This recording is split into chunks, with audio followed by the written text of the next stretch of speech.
Look, I know I did a Games Into Movies episode last time as well, but we're still a couple of weeks out from PAX East and GDC, and we've actually gone a couple of days without some game company showing its ass in public by some miracle, so there really isn't anything new to chew on news-wise. I mean, unless you want me to talk about stuff we only have vaguely pending details to come announcements about, like Labo VR or Google's supposed streaming console or whatnot, and I don't really have anything to say about either of those other than, of these two questionably timed, ostentatious-sounding reboots of dubious ideas that people didn't want the first time, I bet one of them will be kind of fun and not just an expensive planned obsolescence data harvesting lure for early adopters like Glass was. I mean, besides, we're finally at the point where this is going to stop being a tiresome hypothetical discussion because Games to Movie wave finally seems to be building to something ever since the first trailers started dropping for Detective Pikachu and the entertainment industry watchers realized, oh right, that thing is gonna make $1 billion goddamn dollars even if it's not any good, and it looks pretty damn good. Plus, you've got the Minions people doing the new Mario movie, which I'm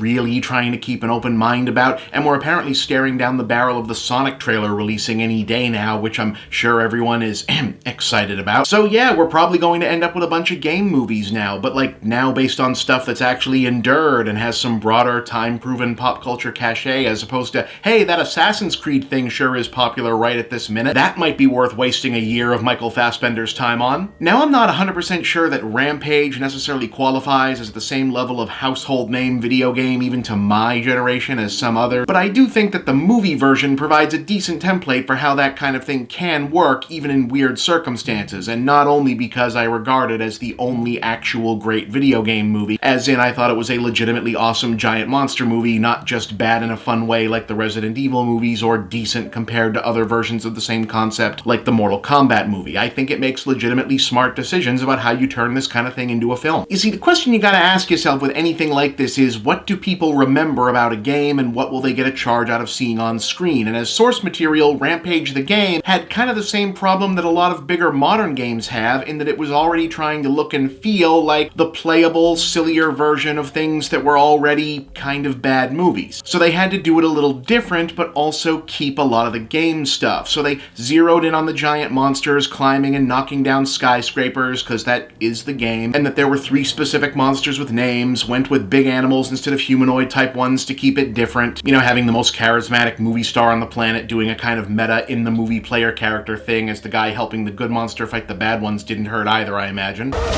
Increased strength, George! speed, agility. No! George? You okay? Ready to do this, buddy? And then they plugged other decently done monster movie stuff in around it, and they even worked in that thing from the game where you eat the girl in the red dress for the most points. Now let's get that antidote. Come on. Just wait. I have one. Okay, new plan. We give it to George and maybe he can help us stop the other 2. Okay. Get away from me!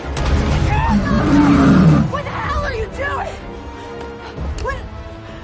Feeding the monster to the gorilla.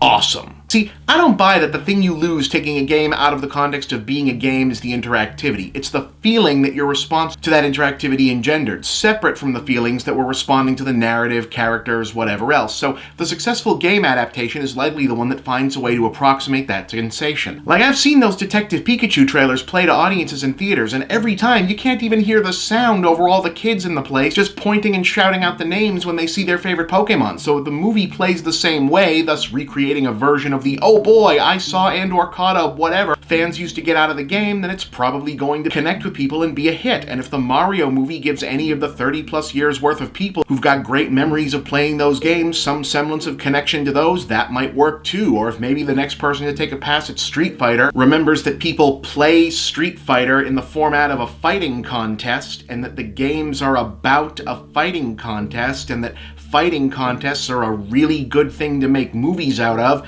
because like there's a lot of really great popular movies that people like about fighting contests. It's one of the most proven subgenres.